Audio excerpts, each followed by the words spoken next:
What's going on, guys? It's 7 in the morning. I feel like I start all these videos at 7 in the morning, but it's 7 in the morning. We're getting the car ready. I'm heading over to Roush Motorsports.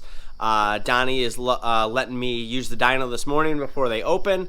I'm going to just make a pull or two, hook up the laptop, log the car, make sure that everything's okay, and that it is making the power that it should be making. Just want to do that just for peace of mind. The more I've been talking to people this week, the more I think our biggest issue is the rear end gear in this car. It has a 373 in it, and most of the guys that are going fast have converted their cars to 331s. That lets you go through the traps in fourth gear. You can go 150 in fourth gear with 331s, and it'll also let you get out in first farther, obviously. So that's probably the next move, is to put a 331 in this car, and that should help the mile an hour, should help the ET. It's one less shift, and it also is going to let the car leave a little bit better than it does with the gear right now, where it just blows up the tires most of the time. What it's been doing is dead hooking, pulling the motor down a little bit, and then going again. I slowed down the video, and the car dead hooks, pulls the motor down, and then it actually lifts the front tires up in the air maybe 30 feet past the line when the motor comes back on, which is pretty cool, I guess. But anyway, so that's the plan for today. I borrowed John with the green EcoBoost. I borrowed his track wheels and tires today because you cannot run drag radials on the dyno. So I got his stock 275s. Hopefully those will hook on the dyno on. We're going to run over there. It rained last night, so the car is going to get filthy. The roads are soaking wet right now, but it's just a car, right? So we're going to go for it. But yeah, this should be interesting. Hopefully it makes the power that it should make. Thanks for watching, guys. All right, guys, I'm over at Roush Motorsports. We got the Fox body on the dyno right now. I'm going to run that and then get to my car. So I'll actually film it. Really cool car. Yeah, so I'll kind of show you around what they build here.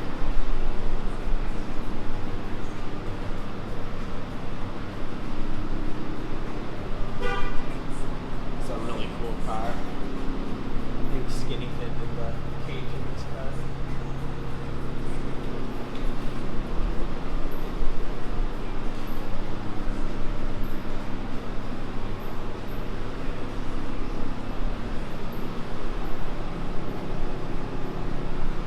This car is going to do drag week, I think, next year.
was watching your tag, but so it caught me off guard, like the tag was off. And then I went over here and you can see where it stopped.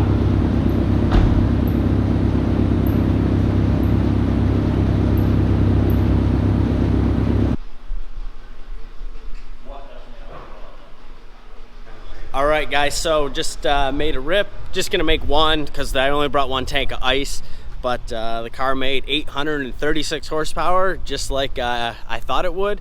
Pulled back a little bit of timing, so like I said, it made 833 before. It has a degree less of spark in it now with the bigger intake, so I figured it would make 840. It made 836. So I guess we at least we know the car's healthy. It's making sick horsepower. I've been talking to Joe at VMP, just been talking to Don Walsh Jr. here and Justin, and they are saying that 331 is the answer to go fast. If you look at the ET list for everyone in an MT82 that's making over 800 horsepower, all of those cars that are going fast have a 331 rear gear in them. It's one less shift. The car will get out further in first gear, so that's going to be the plan. The plan is going to be just to order a whole pumpkin so I can keep this rear gear for when ultimately the MT82 goes and we have to put a Tremec in it. I'll at least have the 373 because I want that gear with the Tremec trans. So for now, I'm going to try to locate a 331 out of hopefully a wrecked car if I can find one, and get that thing swapped in hopefully before the end of the season so we can make one more pass and shoot for that 9. The car's making the power to go 9s. I just got to be able to drive it a little bit better, and we'll get that gear taken care of. So wanted to thank Don Walsh Jr. for getting up early to meet me here this morning, let me use the dyno. These guys are the best. They're on the channel all the time. I talk about them. I was actually at a race with them in Norwalk last weekend, which Don Walsh Jr. won. He's won 3 of the 4 races this year in the Extreme Pro Mod Series. He also set the world record again with a 366 at 214 miles an hour in the 8th.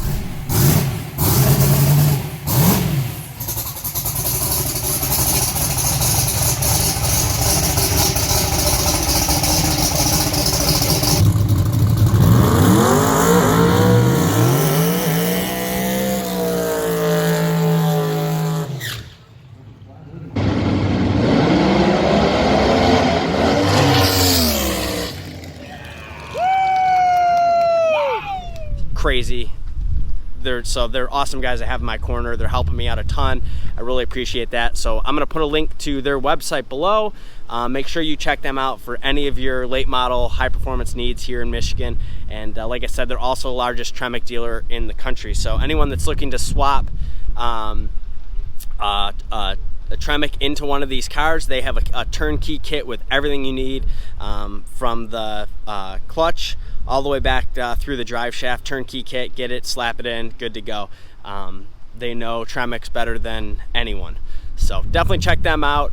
Yeah, so pretty excited. Now we're on to Project Swap Diff. We are heading home. The car made 839 wheel horsepower and 600 wheel torque. The biggest thing we learned today, and why we do these things, you guys are watching me make mistakes along the way, is the biggest thing we learned is that the rev limiter on this current tune is actually set at 7,700. I had always had it at 8 grand on the old tunes, and I just kind of assumed that that's where it was at, but it wasn't. So at the track, when I was hitting the limiter in 4th gear, it was actually at 7,700. And if you look at the dyno graph, the car made its peak horsepower right at the limiter, and it was still pulling like a freight train. So it would easily make north of 850 wheel horsepower if we rev it out to 8,000. So I'm gonna get home. I'm gonna send the log from the dyno poll to Joe over at VMP, who tunes the car the best. Highly recommend those guys for Coyote platforms, TVS. Anyways, everyone knows VMP in this community, so send him the logs. He's gonna check them out. He's gonna raise the limiter up to 8,000, and then we're gonna also get a 331 rear gear. Like I said, I'm gonna look for one out of a wrecked car, or try to find one, go through it, but I can get the whole pumpkin, because I am gonna want the 373 when I ever put a Tremec in this thing. So we're learning a lot. That's going to be the biggest thing, is raising that rev limiter, putting a gear in it, and the car is definitely making the horsepower to go into the 9s. I mean, it should trap a lot faster too once we swap that gear and raise the rev limiter. And also talking to Justin over at Roush Motorsports, he told me to raise the two-step on the launch at least 500 RPMs for the next hit, so we're definitely going to do that too. You know, so hopefully it won't pull the motor down, it'll power through that and, you know, get out on the 60 foot a little bit more. But we're learning a lot. You know, like I said before, really thanks to Roush Motorsports to letting me come over there this morning and use the dyno. Just for peace of mind and know that the car's making what it should be making. That's actually the most it's ever made on the dyno. It made 837 or 833 before. But yeah, like I said, if it went to 8,000, if you look at the dyno graph, the thing was gonna definitely poke through 850 wheel horsepower, which is kind of where I figured the car would be with that intake. So everything is healthy, everything looks great. IETs with the icebox were awesome, the whole pull. Spark looked good. You know, everything looked good. AFRs were right where they should be. The whole pull 12.0 up high. So yeah, I'm gonna send the log over to Joe. He'll get me a revision, and we'll try to get back to the track next week and send it.